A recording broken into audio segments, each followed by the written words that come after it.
Welcome back to my channel for a short Nikon episode, and in this episode I'm going to unbox the new Nikon Zf, which is the new retro style camera Nikon brought to market. I will tell you everything you want to know about that camera and also provide a first steps tutorial how to set up the camera for your first shooting. Let's kick this off.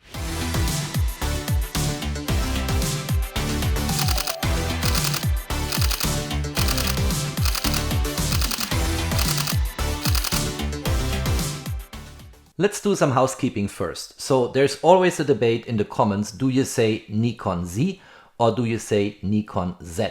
Now in the US, and that's where I spent a lot of time in my life, you actually say Nikon Z. In the UK, in New Zealand, Australia and other English speaking countries, you very likely say Nikon Z. I use consistently Nikon Z on my channel, so that's just a pre-remark. The second pre-remark concerns the promo bundle. And Nikon offers, for people who use this camera right after the announcement, an L-shaped handle for the Nikon Zf camera. So you get an additional hand grip. I'm also going to unbox this one so you see how this fits on the camera body. And now it's time to start to open the box. All right, let's get this done. Let's open this. And the first is a flyer about the Nikon Swiss guarantee, which gives you 3 years.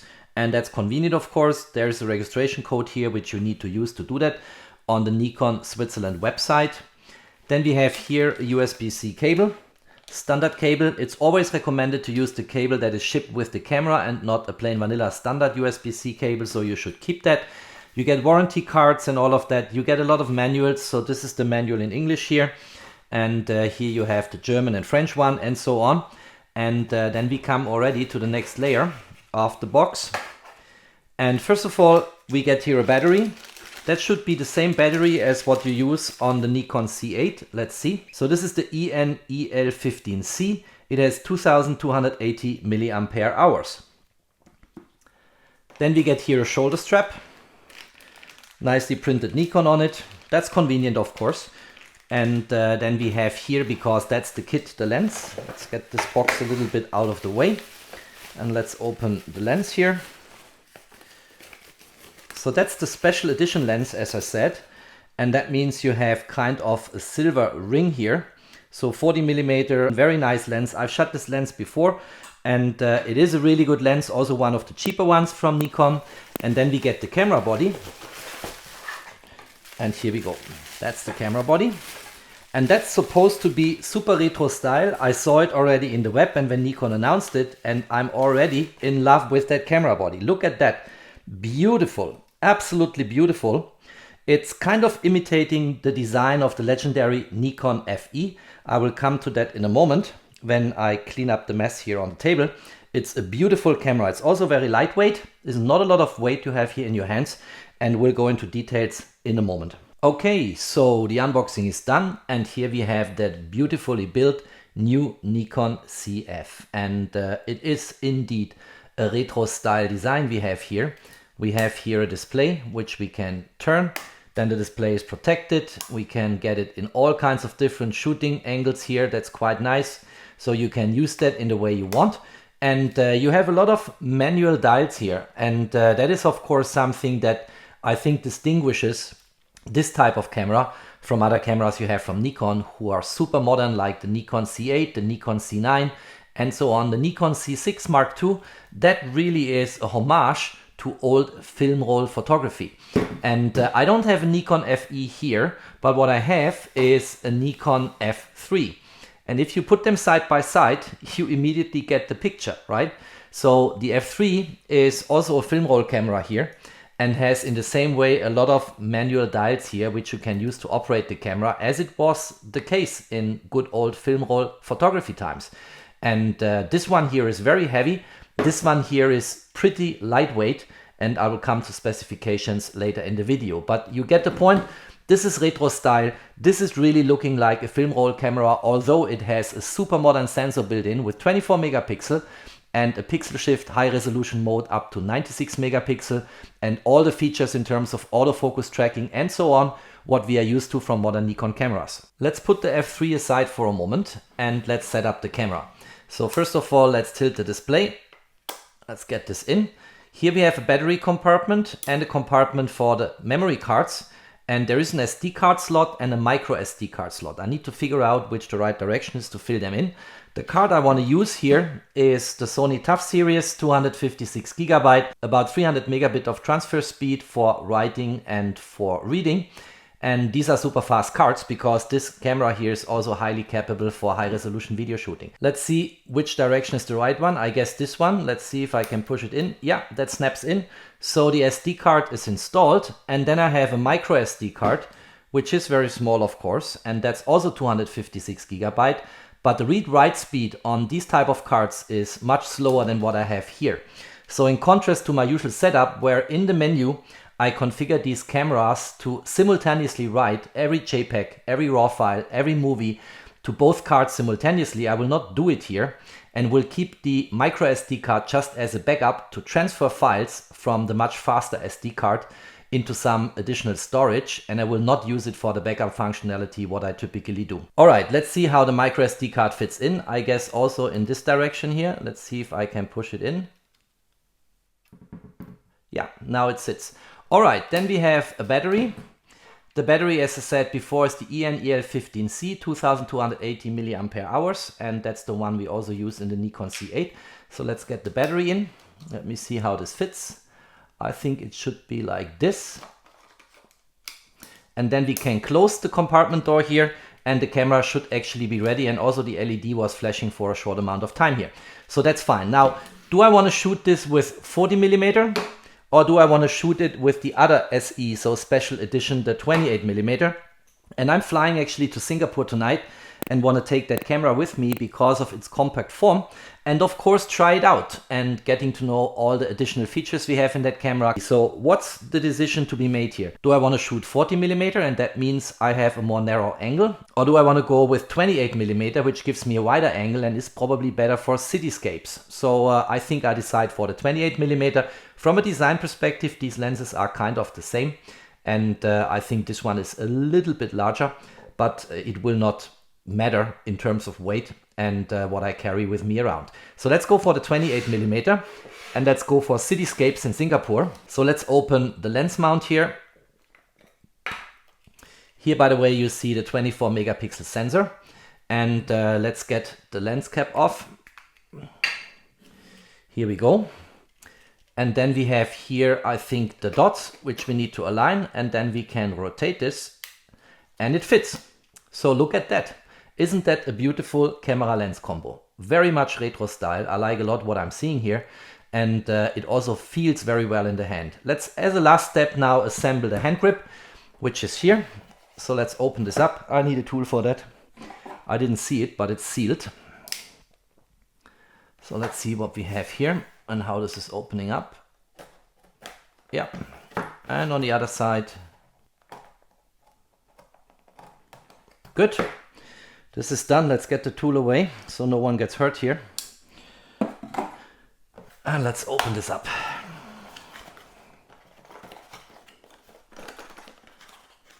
Not coming out. Let's open it up from here and push. So that's the way to go.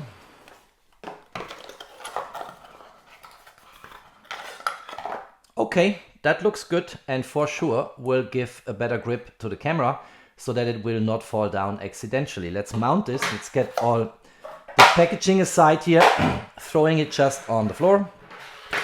And then we need to sort this out. So very likely this goes here. And then we have here a screw, and then it should screw in firmly. So let's get this done. Already snapping on. Very nice. Very well built.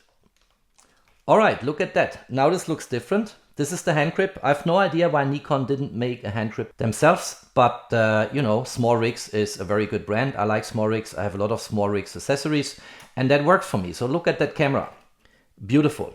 What I want to do now is I want to switch it on, want to provide a mini tutorial on the most important settings so that you're good to go for your own shooting. And then when I've been in Singapore in the course of the week, I will come back in the next couple of weeks with sample images and show you more features and what you can do with that beautiful retro style Nikon Zf. All right, let's switch the camera on. And then we go into the menu, and the menu should be kind of what I'm used to from basically my Nikon Z8 and Nikon Z9.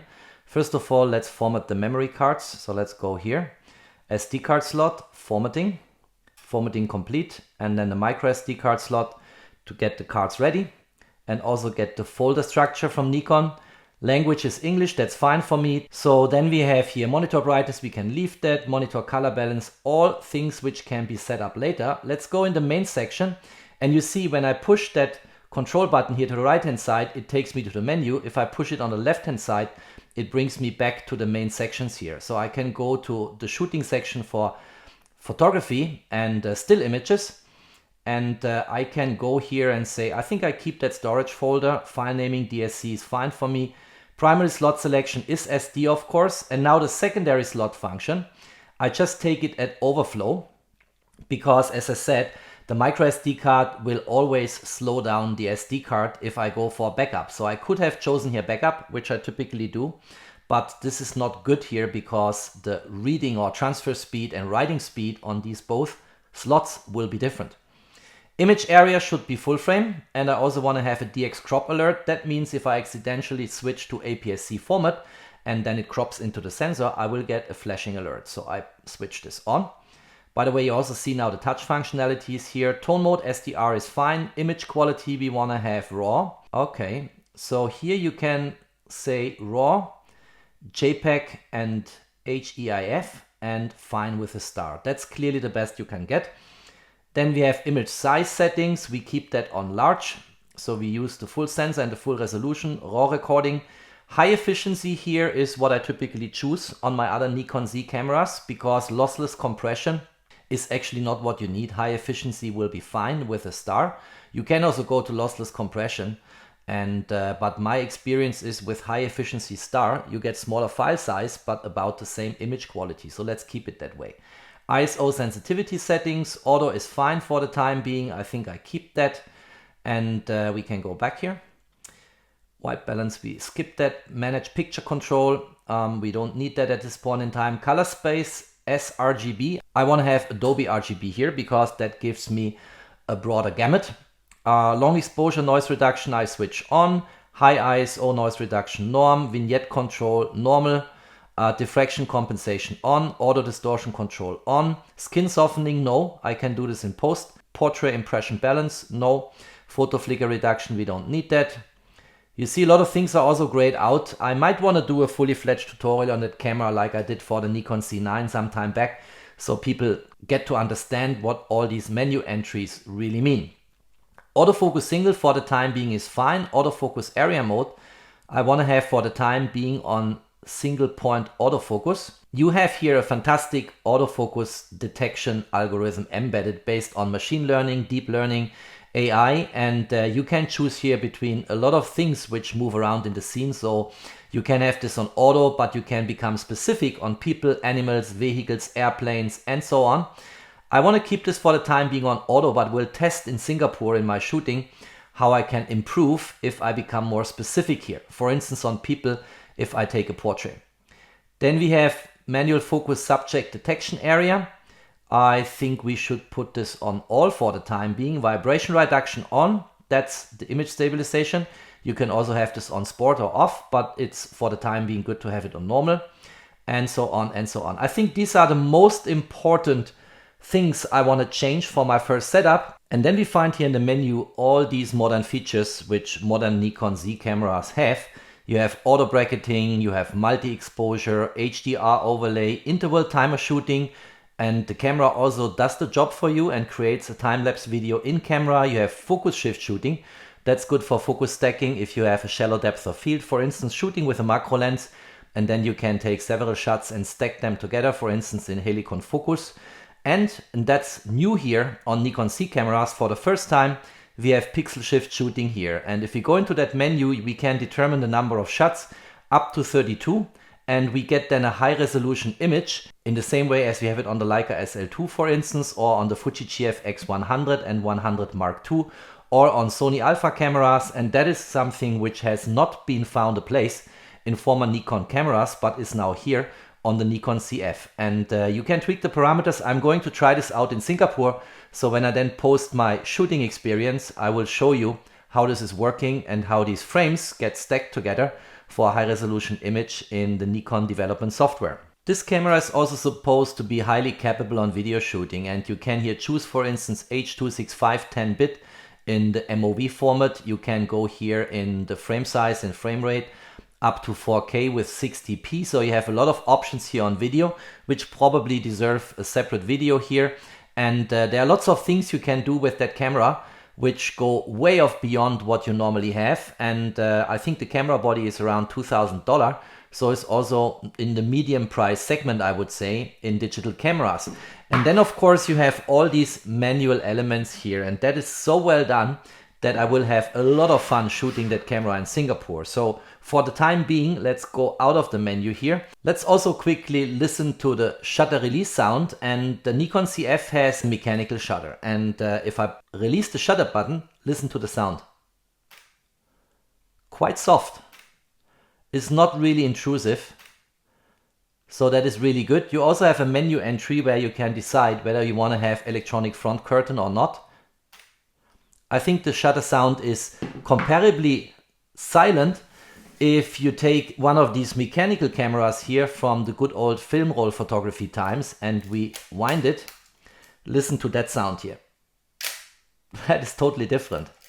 Although I love that sound. Listen to that. This is just perfect.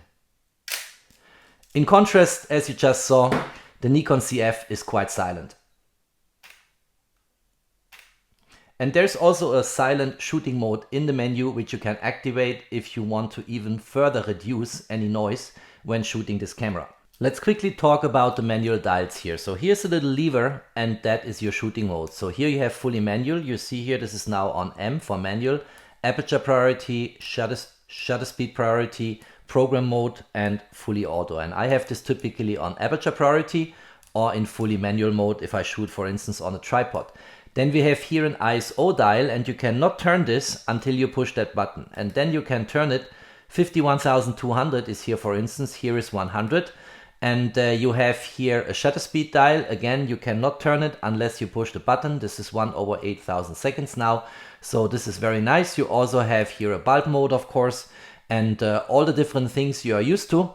You have here the shutter release button and the on-off switch. We have here exposure compensation. And if I switch the camera on, it actually shows me here the chosen aperture. So this is currently in f4, and then I can also bring this down here because this lens is widest open f2.8.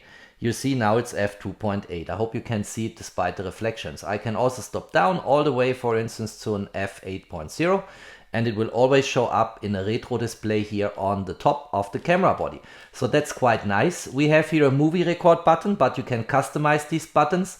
We have here on the front side another custom button. We have here auto exposure lock, auto focus lock, or both simultaneously. We have here the trash bin button, the play button for play mode. We have here the OK button, a 4-direction control button. We have the display button, magnifier, and turning the magnification back, and the menu button and control wheels here and on the front side of the camera. So a lot of things going on here. And I think this is very nice how you can operate this camera with all these manual dials and elements. And I think I will enjoy a lot shooting that camera in Singapore this week. Last but not least, and a little bit hidden under the shutter speed dial, we have here another control switch. And this is the movie mode. You see here a little camera. If you get closer, then this is the still image mode. And then you have here the black and white mode, and you see how the camera switches. If I'm here in still images, let me go there.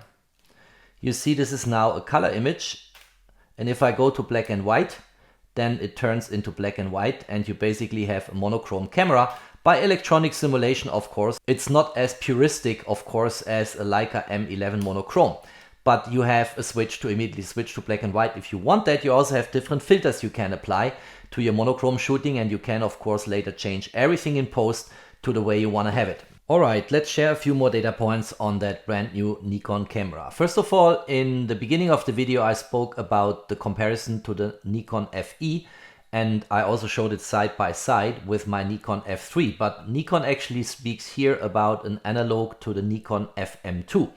And in any case, it's clearly a retro style camera.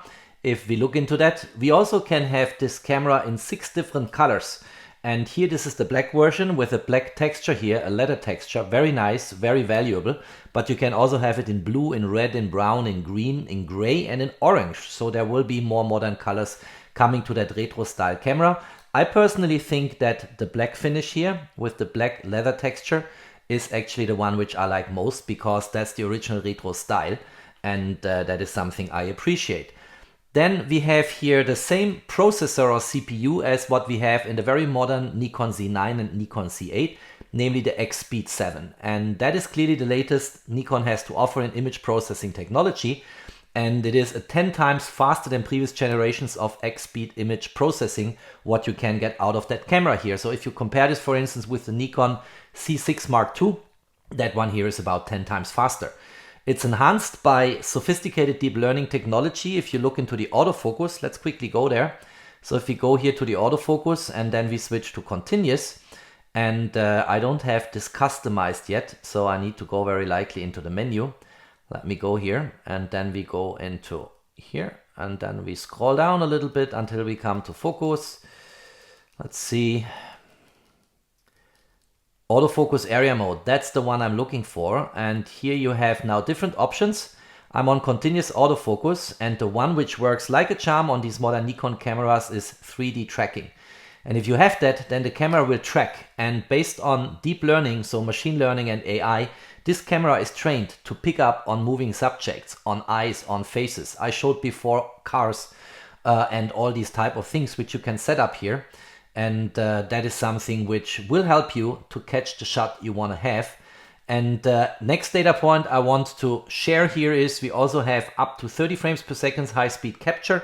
There are settings you can use here, and some of these will very likely require electronic shutter, which I'm going to show in a moment. We also have pre-release capture, and that means you basically take a burst shot before you even push down the shutter button, so you don't miss a shot. And all these type of features. We have an enhanced ISO range, so we have here ISO 100 up to 64,000 for stills. That means we have comparably low noise even at higher ISO values. And for video, ISO goes from 100 to 51,200. Autofocus detection works in almost pitch black night, so it goes down to -10 exposure values.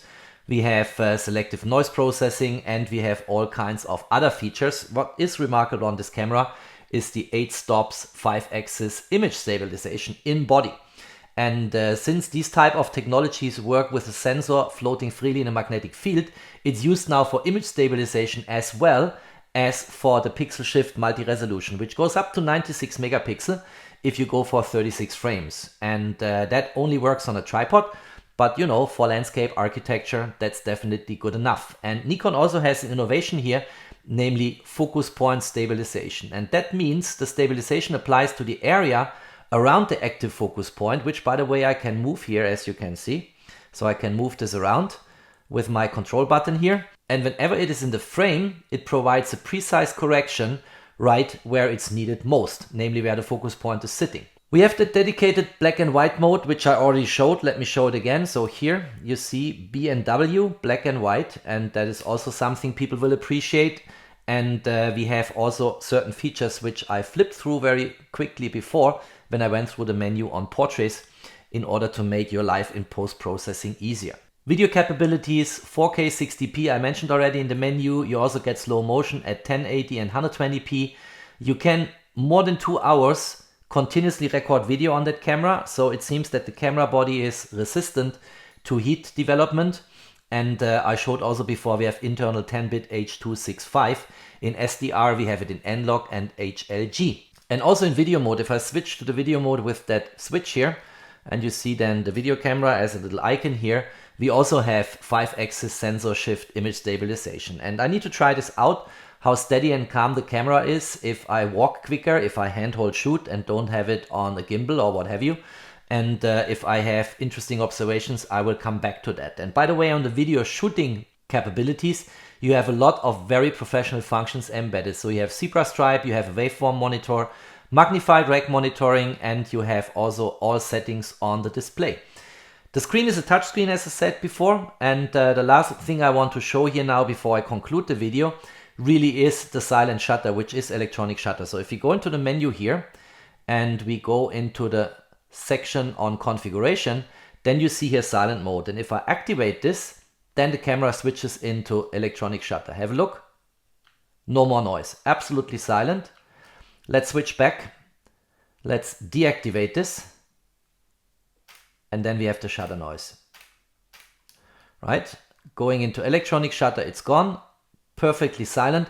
What I did not test, of course, in these few days since I had the camera is whether there are rolling shutter effects and how quick the readout time of the sensor is in order to process electronic shutter without rolling shutter effects. The processor, the CPU, X-Speed 7 is promising, but the readout time of the sensor also counts here. All right, that's all I wanted to say and show in my intro video to this camera. As I said, I will come back with images, sample images very soon after my Singapore trip. At the very end of the video, I want to confess my drama. My drama is always the same. I'm not going for a photography job to Singapore, but for other reasons. But I want to enjoy, of course, this new camera on an evening where I have time to walk around in the city.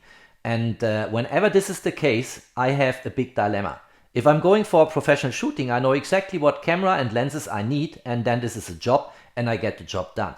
When I'm taking photos for recreation, the drama is always, what's the camera coming with me? What's the lens? And at the beginning of the video, I told you the 28mm for cityscapes is actually what I want to take with me. But if I remember correctly, in Singapore, you have this wide area called Marina Bay, and everything is in quite a distance. And maybe with that 40mm lens, which was shipped in the box, I have better chances to take nice images. So very likely I will switch that and do my shooting in Singapore for recreation only, not for a professional job, with that 40mm lens instead of the 28mm lens. If you liked that video, don't forget to drop me a thumbs up. Stay tuned on my channel, there's always more to come.